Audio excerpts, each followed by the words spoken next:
makeup of her child, and if she had her pick, that was what it would be. "What do you want for dinner tonight?" "A sketty." "Spaghetti again? You had that last night. You're going to turn into a noodle before too long." Jared giggled and clung to her neck. Sabine breathed in the scent of his baby shampoo and pressed a kiss against his forehead. He had changed her whole life, and she wouldn't trade him for anything. "Sabine?" The subway entrance was nearly in sight when someone called her name from the restaurant she'd just passed. She stopped and turned to find a man in a navy suit drinking wine at one of the tables on the sidewalk. He looked familiar, but she couldn't come up with his name. Where did she know him from? "It is you," he said, standing up and stepping toward her. He took one look at her puzzled expression and smiled. "You don't remember me, do you? I'm Clay Oliver, a friend of Gavin's. I met you at a gallery opening a couple years back." An icy surge rushed through Sabine's veins. She smiled and nodded, trying not to show any outward signs of distress. "Oh, yes," she said. She shifted Jared in her arms so he was facing away from his father's best friend. "I think I spilled champagne on you, right?" "Yes," he said. Pleased she remembered. "How have you been?" Clay's gaze ran curiously over the child in her arms. "Busy, I see." "Yes, very busy."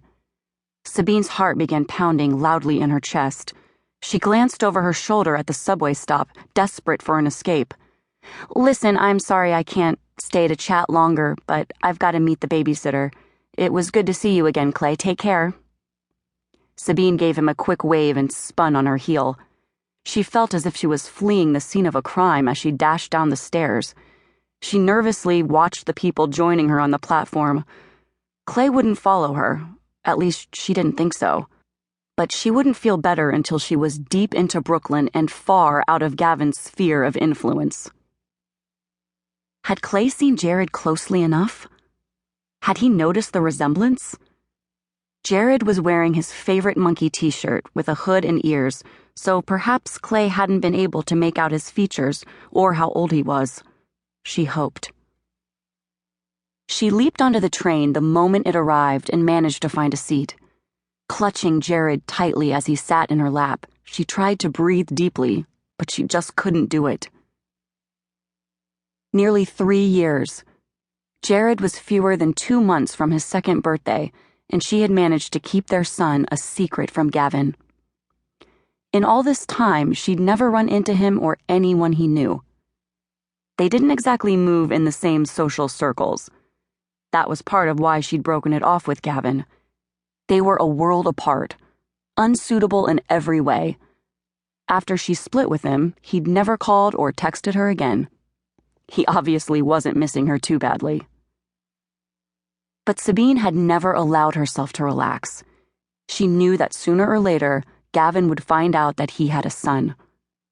If Clay didn't tell him tonight, it would be the next time she bumped into someone Gavin knew. Sitting in the park, walking down the street, somebody would see Jared and know instantly that he was Gavin's son.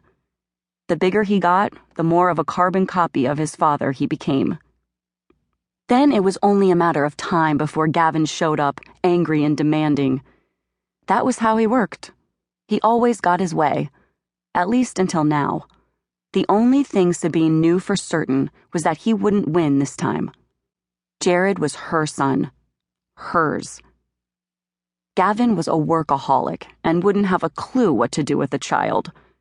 She wasn't about to turn him over to the stuffy nannies and boarding schools that had raised Gavin instead of his parents.